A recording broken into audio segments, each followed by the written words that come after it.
La historia del cristianismo por Justo González. Capítulo 14. La teología oficial. Eusebio de Cesarea. Si miro hacia el oriente, si miro hacia el occidente, si miro por toda la tierra, y hasta si miro al cielo, siempre y por doquier veo el bienaventurado Constantino dirigiendo el mismo imperio. Eusebio de Cesarea. Probablemente en la primera década del siglo IV no había en toda la iglesia cristiana un hombre alguno más erudito que Eusebio de Cesarea. Y sin embargo, las frases como la que citamos al principio de este capítulo han llevado a muchos historiadores a afirmar que Eusebio capituló ante el poder imperial. Según estos historiadores, Eusebio era un hombre de carácter débil que al verse rodeado de la pompa del imperio, se doblegó ante ella y se dedicó a servir a los intereses del emperador más bien que a los intereses de Jesucristo. Pero antes de aventurar tales juicios, conviene que nos detengamos a narrar algo de la vida y la obra de este sabio cristiano, para así comprender mejor sus reacciones y sus actitudes. Eusebio nació alrededor del año 260, probablemente en Palestina, donde transcurrió la mayor parte de sus primeros años. Se le conoce como Eusebio de Cesarea porque fue obispo de esa ciudad y porque fue en ella que se crió, si bien el lugar de su nacimiento nos es desconocido. Tampoco acerca de su familia poseemos datos fidedignos. Ni siquiera es posible decir si sus padres eran cristianos o no. Y los eruditos que han tratado de zanjar esta cuestión han hallado argumentos en ambos sentidos. En todo caso, quien de veras hizo un impacto profundo sobre la vida del joven Eusebio fue Panfilio. Este era natural de la ciudad de Beritó, hoy Beirut, en Líbano, que había estudiado en Alejandría bajo el célebre Pierio, uno de los continuadores de la obra de Orígenes. Algún tiempo después, tras ocupar algunos cargos importantes en Beritó, Panfilio se trasladó a Cesarea, donde parece haber sido llamado por el obispo de esa ciudad. En Cesarea, Orígenes había dejado su biblioteca, que estaba en posesión de la iglesia, y ahora Panfilio se dedicó a estudiarla, organizarla y completarla. En esta tarea le ayudaban varias personas, inspiradas por la fe ferviente y la curiosidad intelectual de su jefe. Cuando Eusebio conoció a Panfilio, quedó cautivado por esa fe y esa curiosidad, y su devoción llegó a tal punto que en años posteriores se llamaba a sí mismo Eusebio de Panfilio, dando a entender así que mucho de lo que era y se debía tenía origen en su maestro. Durante varios años, Panfilio, Eusebio y otros trabajaron en equipo, probablemente viviendo bajo un mismo techo y compartiendo todos sus gastos y entradas.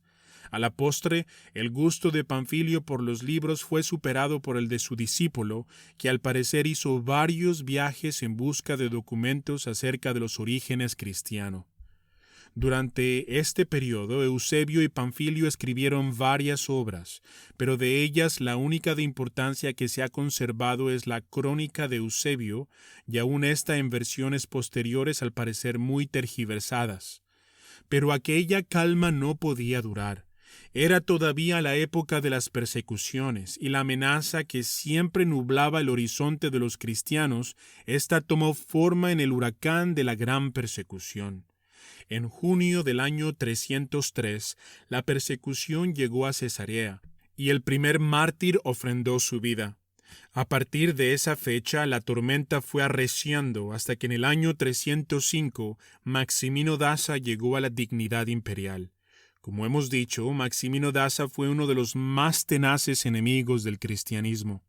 Por fin, a fines del año 307, Panfilio fue encarcelado, pero entonces la tormenta amainó por algún tiempo y el célebre maestro cristiano permaneció en la cárcel sin ser ejecutado por espacio de más de 2 años. Durante este periodo, Panfilio y Eusebio escribieron juntos 5 libros de una apología de Orígenes, a la que Eusebio añadió un 6º libro después del martirio de su maestro. Cómo Eusebio escapó de la persecución es imposible saberlo. Al parecer se ausentó de Cesarea a lo menos 2 veces y posiblemente el motivo de su ausencia fue, en parte al menos, huir de las autoridades. En esa época esto no se consideraba indigno, pues el deber del cristiano estaba en evitar el martirio hasta tanto quedase suficientemente probado que Dios le había escogido para esa gloriosa corona.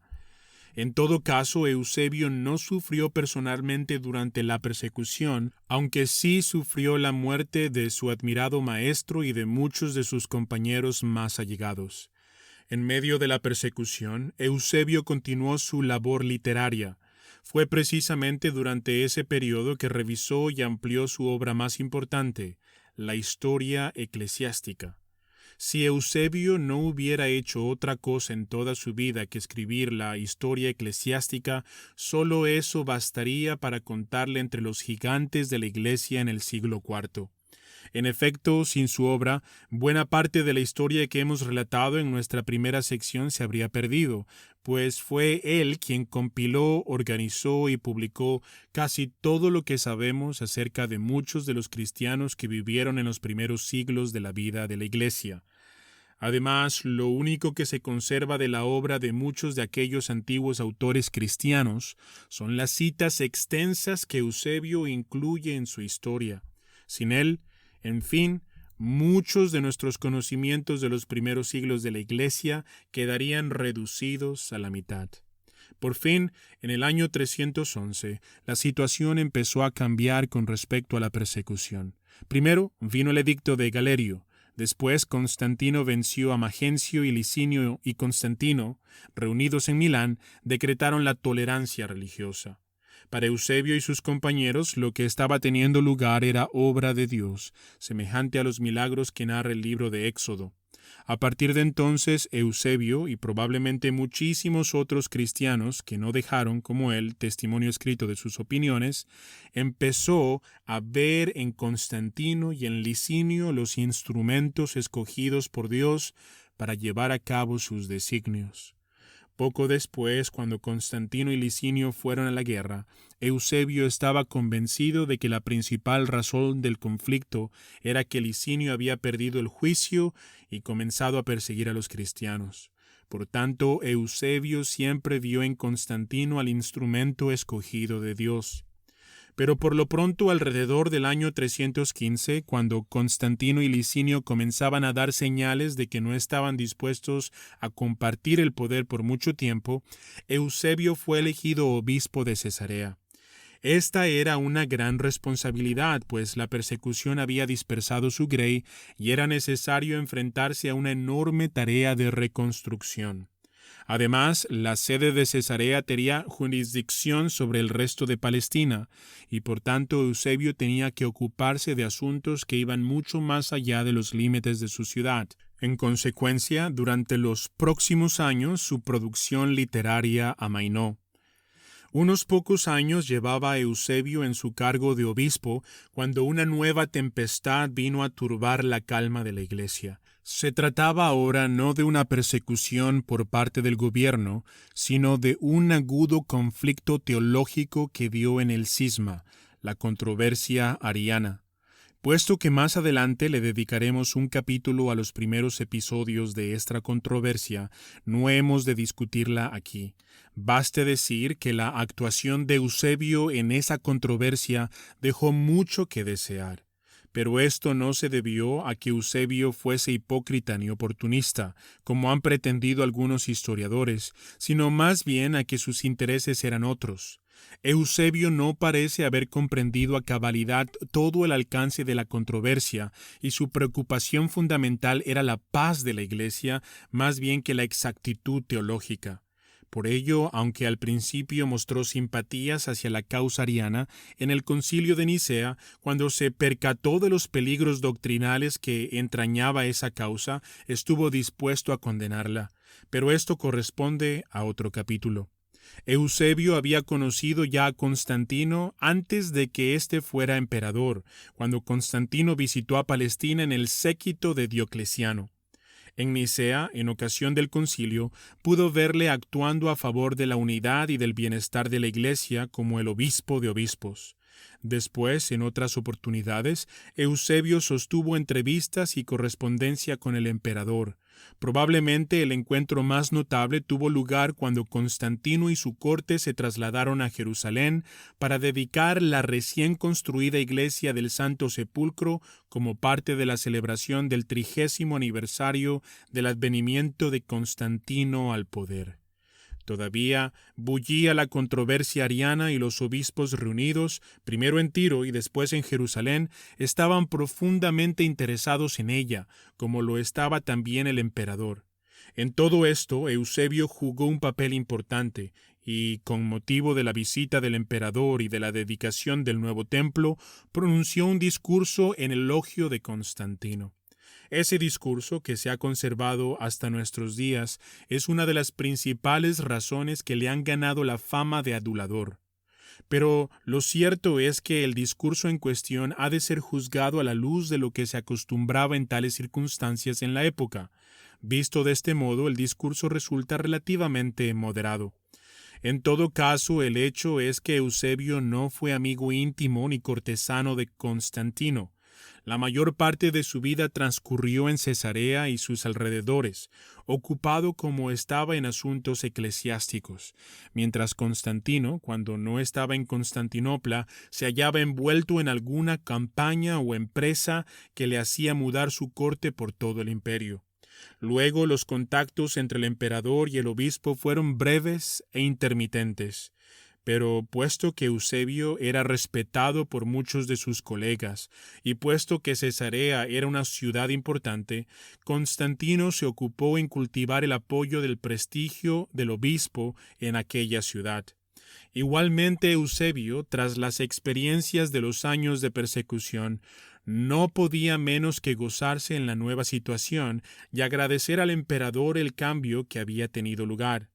Por otra parte, no debemos olvidar que fue especialmente después de la muerte de Constantino, en el año 337, que Eusebio escribió sus más halagadoras líneas acerca del difunto emperador. Luego, no se trata aquí tanto de un adulador como de un hombre agradecido. Tales hechos, sin embargo, dejaron su huella sobre la obra toda de Eusebio, particularmente sobre su historia eclesiástica. El propósito de Eusebio al escribirla no era sencillamente narrar los acontecimientos para la edificación de la iglesia. Su propósito era más bien apologético. Lo que Eusebio pretendía era mostrar que la fe cristiana era la consumación de toda la historia humana. Esta idea había aparecido mucho antes en los escritores que en el siglo II defendieron la fe frente a los ataques de los paganos. Esos, según los autores, tanto la filosofía como las escrituras hebreas habían sido provistas por Dios como preparación para el Evangelio. En cuanto a Constantino, a quien Dios había utilizado para llevar a cabo sus designios, Eusebio parece haberse percatado de sus principales defectos, y en particular de su ira incontenible y su espíritu sanguinario. Pero los propósitos apologéticos de su obra no le permiten mencionar tales cosas, de modo que sencillamente se las calla. Lo más grave de todo esto, sin embargo, no está en lo que Eusebio diga o deje de decir acerca de Constantino. Lo más grave está en que a través de la obra de Eusebio vemos cómo buena parte de la teología cristiana, aun sin percatarse de ello, fue ajustándose a las nuevas condiciones y en muchos casos abandonó o transformó algunos de sus temas tradicionales. Veamos algunos ejemplos de esto. En el Nuevo Testamento y en la Iglesia de los primeros siglos aparece frecuentemente el tema de que el Evangelio es primeramente para los pobres y que los ricos tienen mayores dificultades en entenderlo o seguirlo. De hecho, la cuestión de cómo una persona rica podía ser salva preocupó a los cristianos de los primeros siglos. Pero ahora, a partir de Constantino, la riqueza y el boato empiezan a ser tomados por señal del favor divino. Como veremos en el próximo capítulo, el movimiento monástico fue en cierto modo una protesta contra esta interpretación acomodaticia.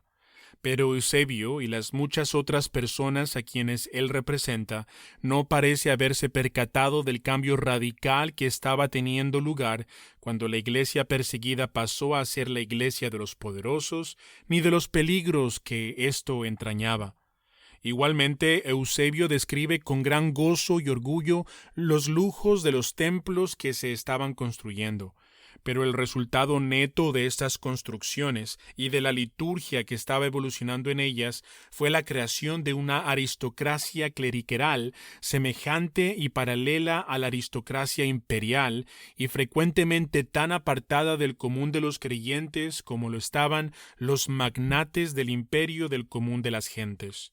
No solo en su liturgia comenzó la Iglesia a imitar los usos del imperio, sino también en su estructuración social. Por último, el esquema de la historia que Eusebio desarrolló le obligó a abandonar un tema fundamental de la predicación cristiana primitiva. Este es el advenimiento del reino. Aunque Eusebio no nos lo dice explícitamente, el hecho es que al leer sus obras recibimos la impresión de que ahora, con Constantino y sus sucesores, se ha cumplido el plan de Dios.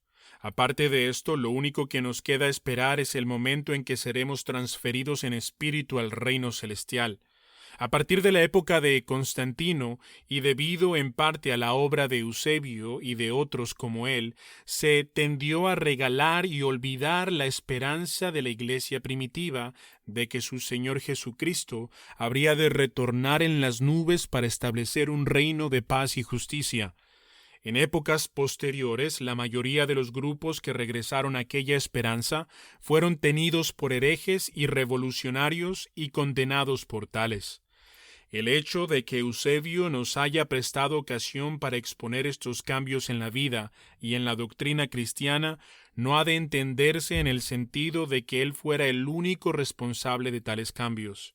Al contrario, la impresión que recibimos de leer los documentos de la época es que Eusebio, más que cualquiera otro de sus contemporáneos, representa el sentir del común de los cristianos, para quienes el advenimiento de Constantino y de la paz de éste trajo representaba el cumplimiento de los planes de Dios. Esos otros cristianos no supieron quizás expresar sus sentimientos con la elegancia y la erudición de Eusebio, pero fueron ellos quienes poco a poco le fueron dando forma a la iglesia de los años posteriores a Constantino. Eusebio no es entonces el creador de lo que aquí hemos llamado la teología oficial, sino solo el portavoz de los muchos cristianos que creían lo mismo, que como él se sentían sobrecogidos y agradecidos por el hecho de haber salido de las estrecheces de la persecución. Empero, como veremos en los capítulos subsiguientes, no todos los cristianos veían las nuevas circunstancias con igual entusiasmo.